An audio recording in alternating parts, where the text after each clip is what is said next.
All right. So if you don't know anything about college baseball, I mean, that kind of makes sense. No one else does either. And it's probably the most irrelevant college sport that actually has some sort of like potential, obviously. But UConn Huskies, my favorite college baseball team, they got robbed of a tournament spot. Top 10 offense in all of college baseball. We're talking like really freaking good. Yeah, again, you can go look at their season and make your own opinions, but this is like we talked about North Carolina for college basketball getting the tournament this year. That was freaking ridiculous. This UConn baseball team was miles better than them for baseball than they were. This is just insane. How like did they not get in? Like no wonder freaking no one cares about college baseball. The D1, what is it, D1 baseball, whatever the heck their freaking committee is cooked. Oh yeah, that's all I got for UConn though. College baseball sucks. Let's get into the Baltimore Ravens.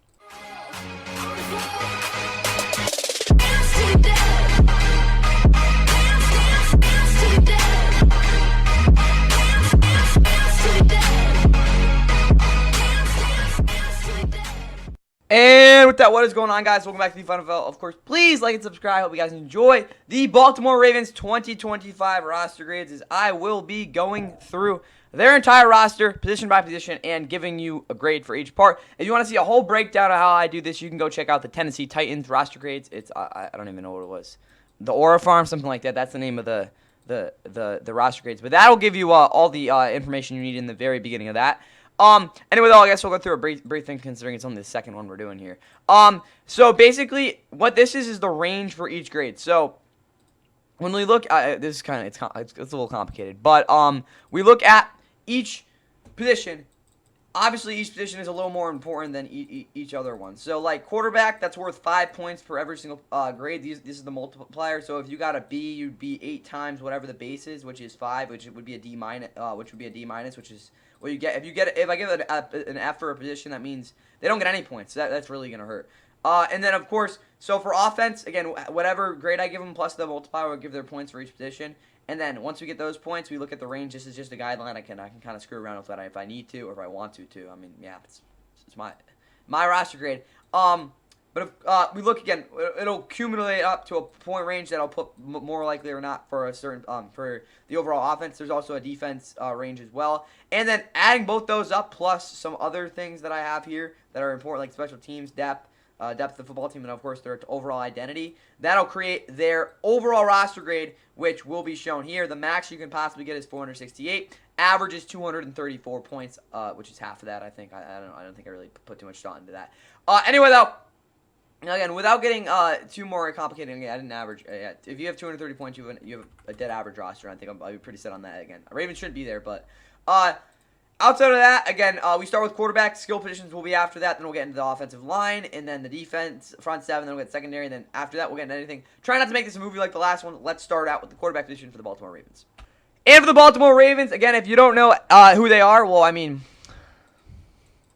they've have not been able to get over the hump. Which again, the title does kind of suggest to you. I'll talk more about that when we get to the overall team identity for them, but.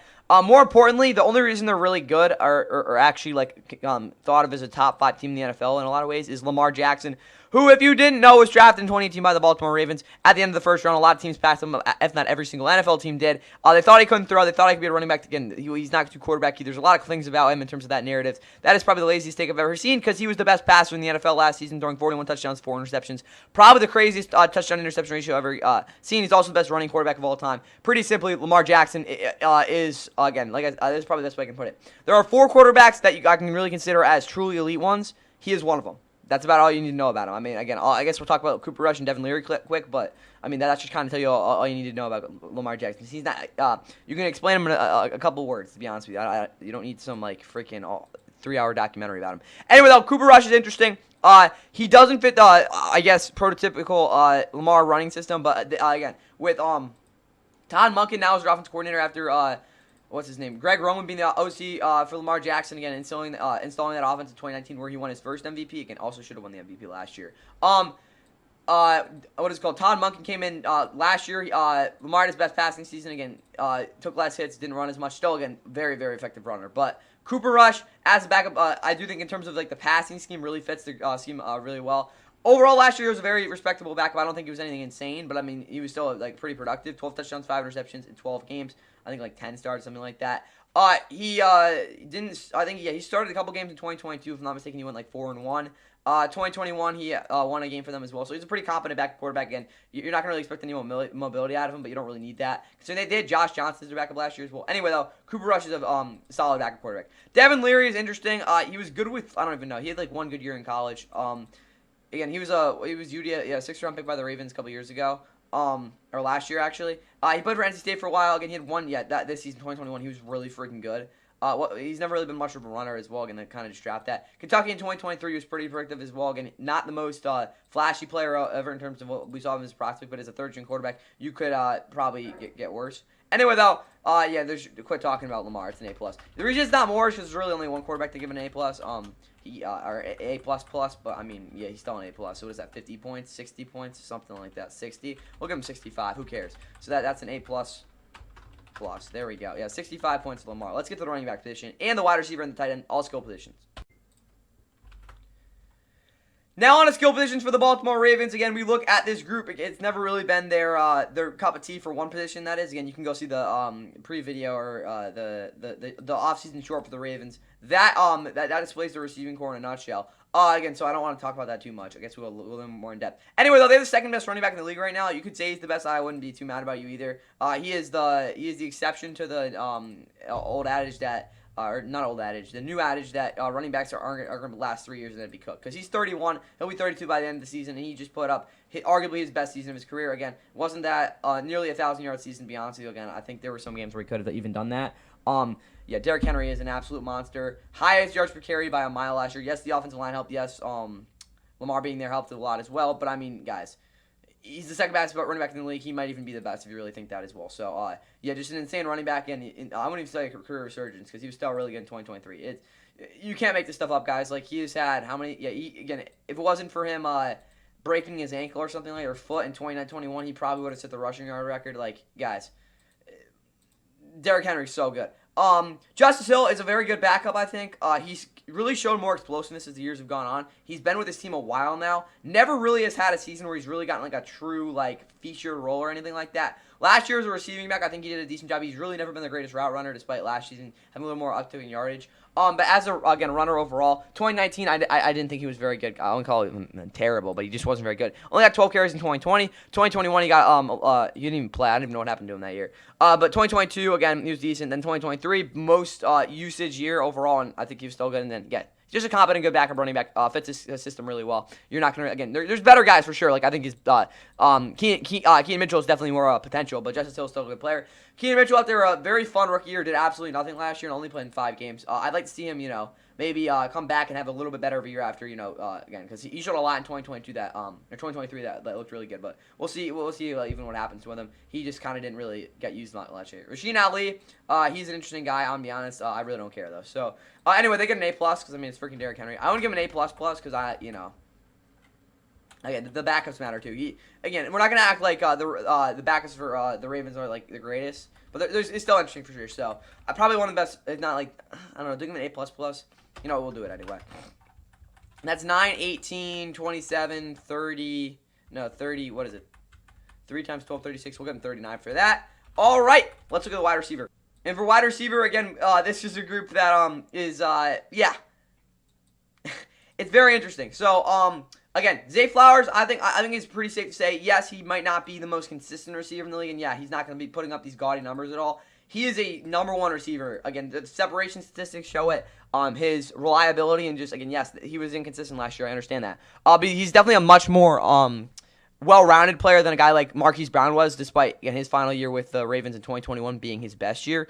I just think Zay Flowers, great yak receiver. Again, a lot of good things. Again, we'll break him down even more when we talk about him in the tier ranking video, which will come out probably in late August.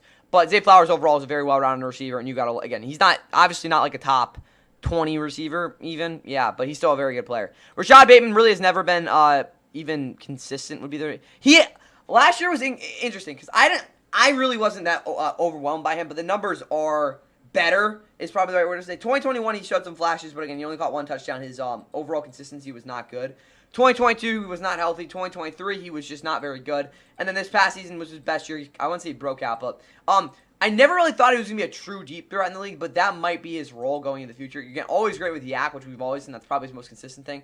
I just want to see if he can run routes well enough to the point where Lamar Jackson can just get the ball out to him quick enough and just say, yeah, he's going to be in the right spot. So I am on the up on Rashad Bateman. I was really down on him last year, not like I wouldn't call him like an F2 receiver, but he just hasn't been very impressive. But I think he can definitely turn into something near this year. DeAndre Hopkins probably one of, if not the most watched receivers in the entire NFL, but he's still somewhat productive enough where I don't think he'll have 1,000 yards like he did in 2023. But he's not bad enough where he's not going to be on a phone roster. He'll be somewhat productive for you, despite having absolutely no route that'll probably stem over 10 yards. But again, in the red zone, he'll still be somewhat valuable. Again, he's just kind of an underneath sort of guy, and he'll catch any pass you throw at him because he is one of the best hands in NFL history.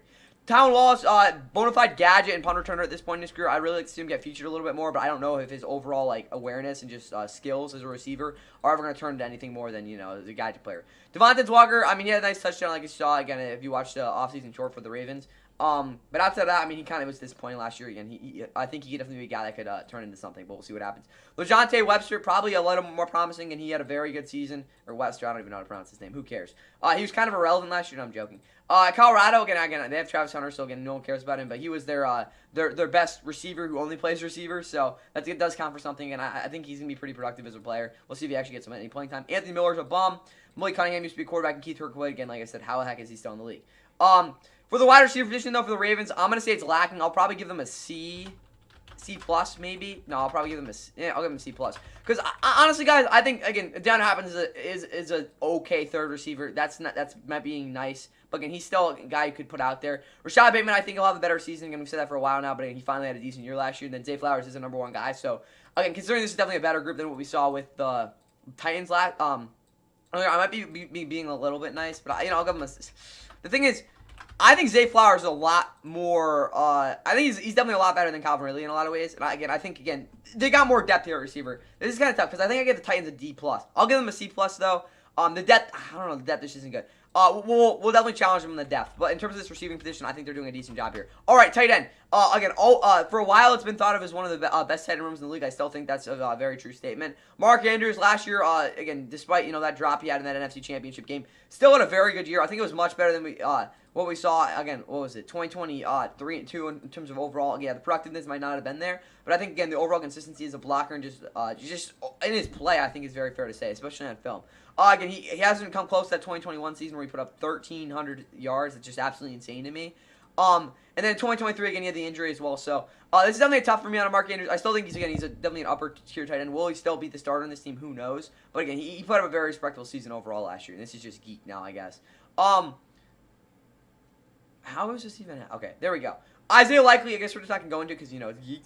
But Isaiah Likely is probably a top 15 tight end at the very least in the league. It's just crazy. He's a backup. He's not really, but yeah. Charlie Kolar, I think he's definitely improved a lot in his career. Again, still a little bit disappointing from what we've seen so far. I think even him being the third string tight end, I think he could have. He's done a little bit more than he could have done a little bit more than he has so far in his career. Anyway, though, this is obviously an A tier tight end room. It's not an A plus because I don't think either of these guys are elite. Again, we combine them. Yeah, you could obviously say that that it is an A plus tight end. I will, guys. They got two of the top 15 tight ends in the league, you could argue. I think that's fair to say. Again, A would probably be a little bit more fair, but I don't know. I can't think of that many tight ends that are that much better than those two. So I got to give him an A+. That's 6, 12, 18, I don't even know, 24, something like that. That's all I got for the tight end room. Now let's get in this offensive line, see how the overall overall offensive grade turns out. And looking at this Ravens offensive line, again, I've also got Patrick Ricard, who's probably the best fullback we've seen in a while. Yeah, he's a really good fullback. We'll just kind of include him in the offensive line because he's very big in terms of the functionality of this group.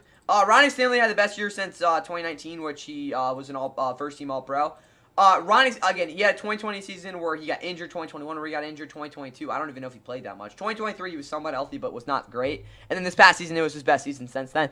Again, that being 2019. He still wasn't elite per se, but very, very, very solid. And again, major reason Lamar had the season he had. Joe Noteboom, again, for a backup in terms of the depth piece, is very solid. He just, again, with the Rams, never really amounted that much. Again, after a 2021 postseason where he was one of the best offensive linemen I've seen, again, for a Ram in a while, he was just not great in 2022, 2023. Not great last year. He was actually, I don't call him terrible in 2023. It was a weird year. 2024 last year, he was just not very good. So, again, it's a depth piece for an offensive lineman. Not very consistent, but again, if you get him out there, he could definitely go off for a couple games. Carson Vincent's interesting, but that's probably all I'll say about him. Andrew Voorhees, I'm kind of torn on him because he didn't play in 2023, like at all. He had like a freaking Achilles injury. Last year, I think he played a little bit, if I'm not mistaken. I don't want to go too deep into that. I only watched like probably 30 snaps of his film last year. But from what I saw, he didn't look too bad. So, I mean, it's, again, very unknown, though. Anyway, Garrett Dellinger from LSU. Again, I had a lot of issues with him. Just the main ones being that I don't think he's a very good pass protector, and that's going to be something that's a major issue with him, again, if he comes in. But I think he can definitely develop. He's got some good athleticism overall, and I think that can definitely help him. Tyler Linderbaum's one of the best centers in the league, despite not having maybe the greatest season after a very solid 2023 and 2022 and 2023, right? I'm not... Yeah, there we go. Nick Samak, I don't know how to pronounce his name. He's interesting for sure. He didn't play at all last year, so I can't really tell you too much about him. Daniel Falele is huge, really good run blocker.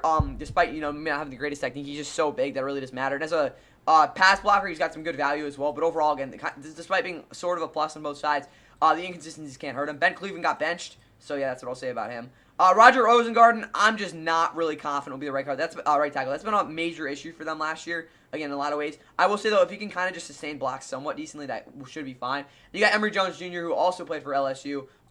He definitely could be a guy we could see starting. I don't know. Like, two young guys, they'll probably be competing there. Anyway, though, the other backups aren't really too notable. And there's definitely an offensive line that I think is a pretty good group overall. I'll probably give them a B. You have, again, one of the better guys center in the league, Ronnie Stanley, who has, again, been very, very good despite being a little older now at 31.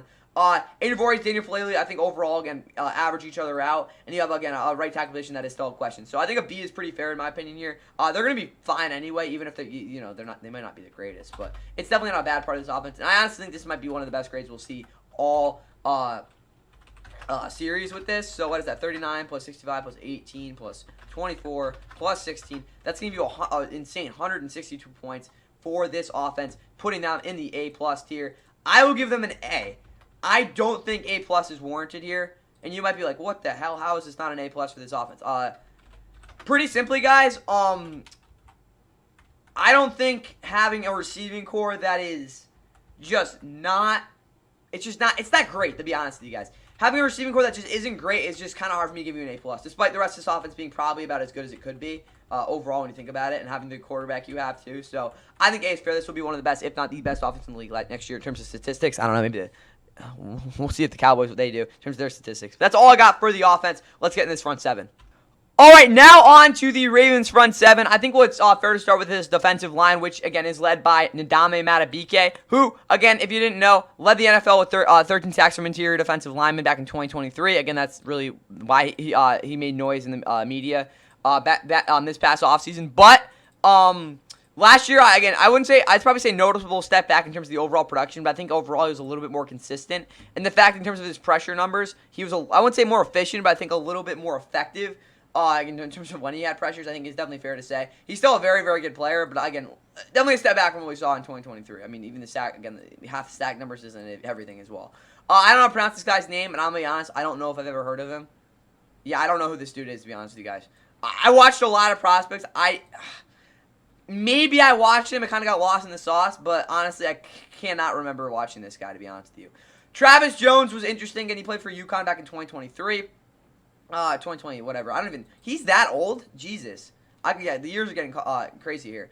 He's been a multiple time starter, I guess probably that's the way to put it. He wasn't really starting in 2022. But the past few years, he has been that, with Michael Pierce being injured. And he has been average. I think that's the best way to put it. Not consistent, but definitely average. John Jenkins is the definition of a decent backup.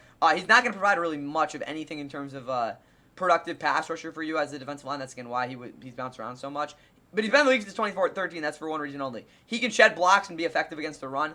And that's something that I think, again, is very, very valuable for a team. But, again, there's also a reason he's bounced around for so many teams. He's just not going to be a productive pass rusher for you. But with that said, I think I really respect him as a player because there's not many other guys that you'd want, consistently as a run defender. Broderick Washington is a decent player. He's frustrated me a lot because he's just not really a starting caliber player.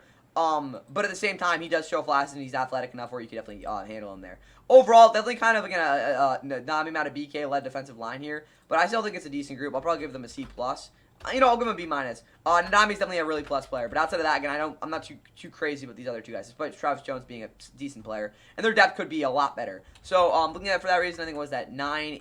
what do you linebackers casual moment there? B-. That is 9, 18, and 21 points. All right, now looking at the linebackers for the Ravens. Trenton Simpson, just straight up, guys, he was ass last year. I don't like to say that very often, but that's just kind of the best way to put it. Roquan Smith, still one of the best, if not the best linebacker in football. Teddy Buchanan, I thought this was the guy from a while ago, but it's not. He was at Cal for a little bit. I want to say like 4 years maybe, which a little bit. It felt like a while. But he's overall a very interesting prospect. The problem with him is I don't know if he's gonna be in terms of his awareness and instincts, that'll really stick in terms of his coverage ability. I'm just gonna say that, but we'll see what happens. Jacob Hummel, former Ram, he's kind of just been a special team merchant, but I mean he's decent at tackling. He'll be okay in coverage. You can work with it. And then if this loads, that'll be nice. Jay Higgins, who is out of Iowa, I really like him. The only issue is he's just slow as molasses. That's probably the best way to put it. If he can like be faster, maybe he can contend as a for a roster spot here. But overall, you got one of the best linebackers in the league. That should be good enough. I'll probably give them a B. But yeah, the rest is definitely a struggle. So again, as good as Roquan Smith is, that's only gonna get you so far. Oh, that's just 2 points. That's not 21. That's gonna be 24. That's going to be, what is that, 6, 12, 14 points. All right, pass rush for the Ravens now. This is the edge rushers in this interior defensive line. So look at this interior group. The only guy that I think will provide consistent pressure, Broderick Washington can move the pocket somewhat, is Nadame Madubuike. He'll give you good pressure. But off the edge, Odafe Oweh is your number one guy, is a little bit tentative. I'm not going to say it's bad because he's been pretty darn good the past couple years, to be honest with you. Again, I'd argue 2023 was a make or break year. Again, you could definitely see that because I'd say he took a little bit of a step back in 2023. People are like, oh yeah, he wasn't good. Without last season, he wouldn't have gotten the extension and stuff. Wait, or was it?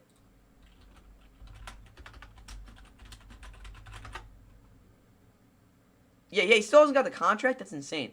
Anyway, though, for Odafe Oweh, there's a good chance he would not be on this team if he didn't have a good 2024 overall. Again, that's what people thought. I'd say otherwise because, again, there was a lot of potential there as he's always shown. But last season, still not the greatest run defender. Again, decent, but the gap control needs to be better. He had his best season pass rushing-wise, production, and sack-wise as well. I think the sacks were definitely a little bit inflated. But still, he had his best year. I don't know if he's still a really true number one passer because he's just not very consistent enough yet, but we'll see. Kyle Van Noy, I don't know how he does it, but he's been productive every year of his career in some way or another. He has transformed into a pass rushing, I wouldn't even say specialist. He's gotten so much better with his overall just dynamics here. So, if you didn't know, from, what was it, I don't even say 2014 because he didn't play at all. Probably, honestly, since 20, year margin 2016. So, from 2016 through 2022, he was an off-ball-ish, versatile, just freaking menace of a linebacker. The past 2 seasons, the Ravens really turned him into a true edge rusher, and he's done a great job because he has this great punch move. He uses his sort of power move to set up a lot of the other things he's really worked on.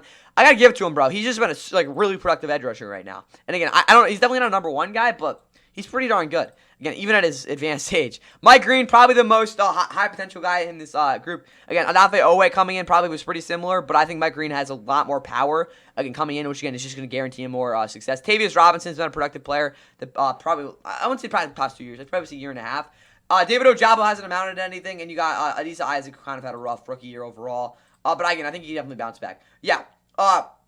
Overall, this is a really deep pass rush group, despite maybe not having a true elite number one type of guy, despite, again, because Odafe Oweh and Kyle Van Noy are both very, very good. I got to get that out there. But overall for this pass rush, again, off the edge, it's probably one of the deeper groups you'll see in the series. Maybe not the deepest, but again, one of the deeper ones. I really like what's going on there. And then, yes, the interior is a little bit one-manned.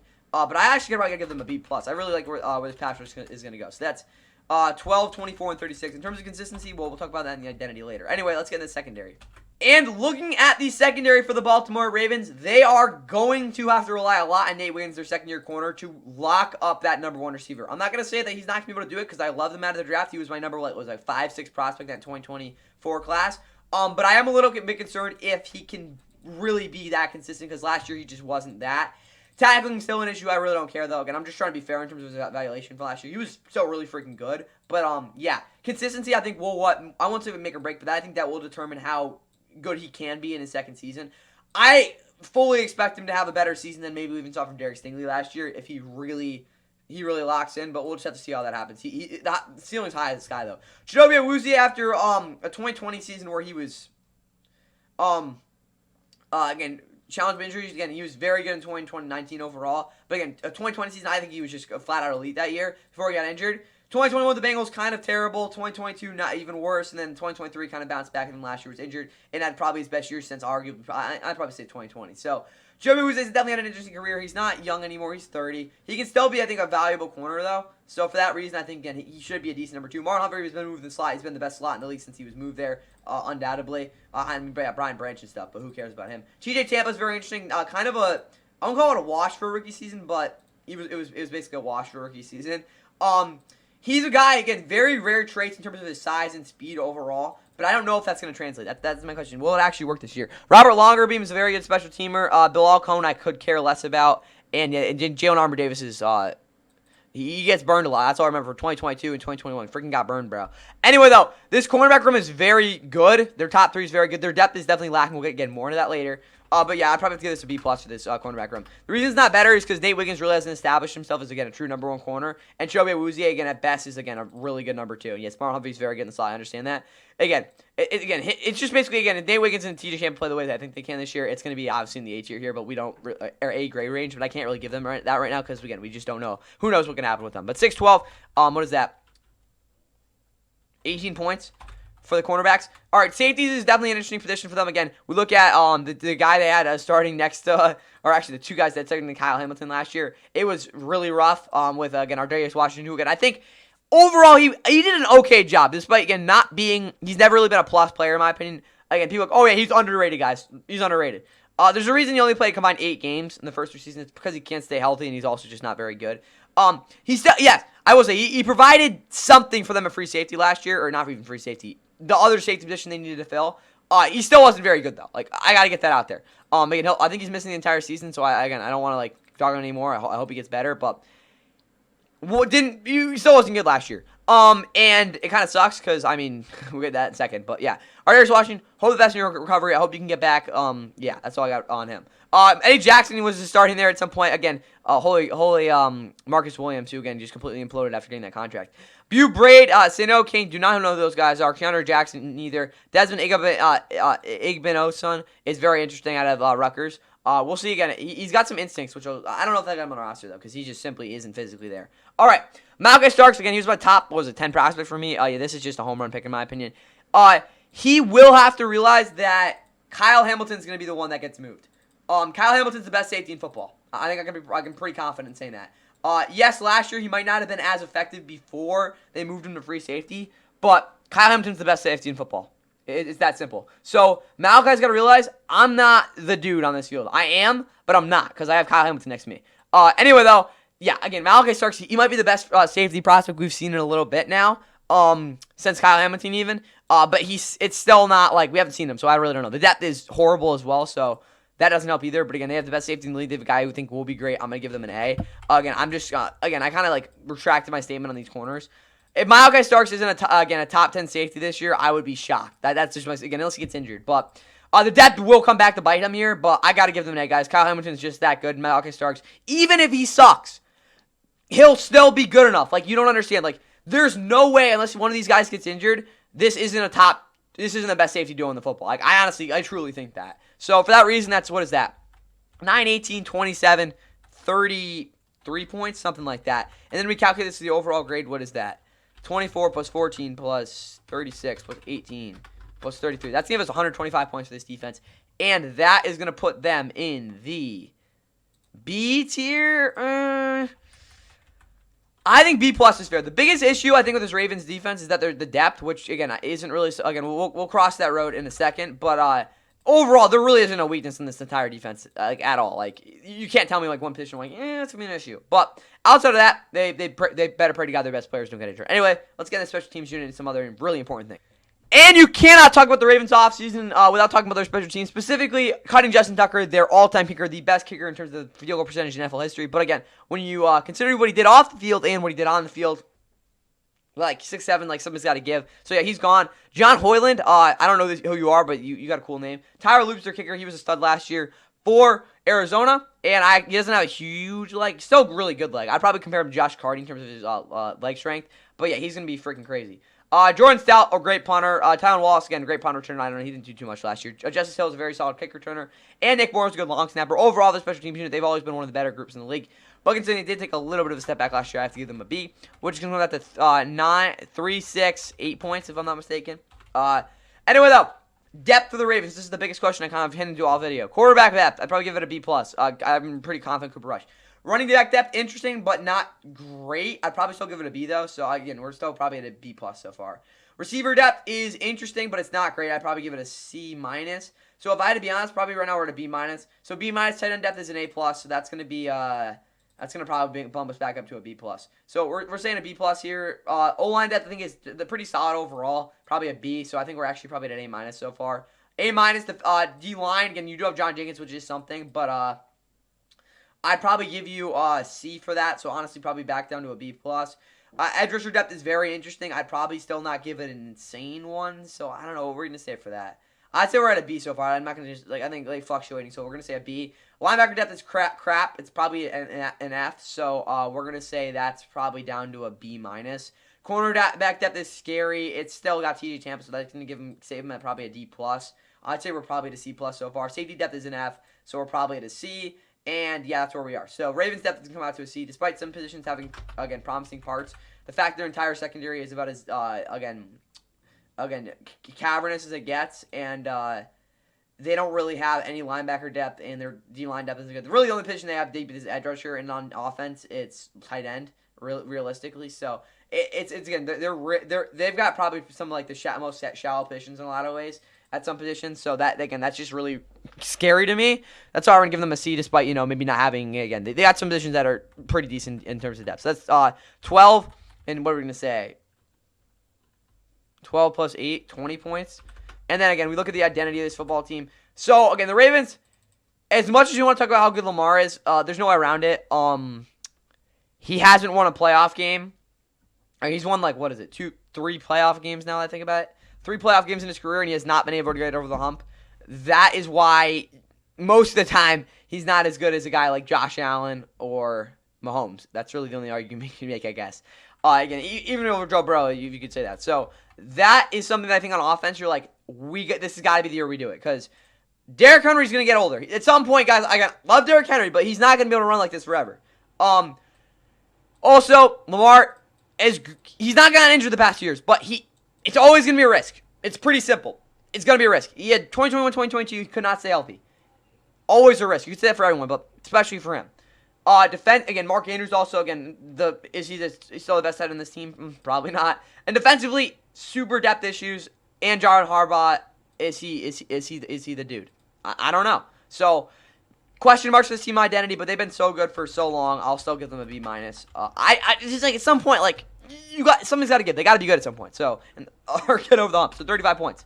Again, I just think that's getting a little bit old for that message. Anyway, though, that is all I got for that. Let's get to review the overall roster grade. And after doing some very advanced, advanced differential equation, no, it's something you need for an engineering degree. I figured it out, 350 points, which is going to put them pretty nice in here. 350 is an A-, and I think that's fair. This is one of the most complete rosters in the entire NFL. I could probably say that pretty consistently. The only position that is keeping them back, and again, their depth is too, from a true solid A, is a C+. And we're talking like a true A-, guys. Like 350 points is a done. But it comes down to the fact they have an elite quarterback. Again, truly, I try not to use, again, I'm trying to get elite from like, oh yeah, that guy's elite. From like, no, like that's like truly the guy. But again, that's probably never gonna happen. Running back, second best guy in the league. And again, there's a lot of other positions where they just have absolutely freaking crazy good players. And again, overall, it's been a great roster, and I think this is probably one of the better rosters they've ever had.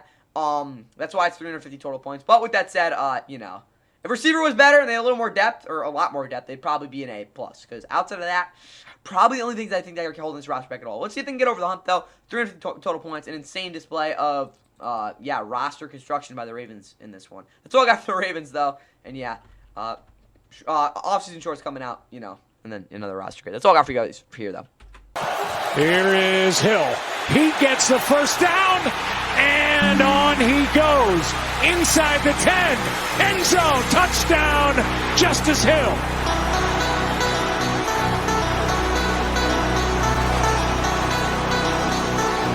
They go motion with Flowers across, and you're going to see what's happening here.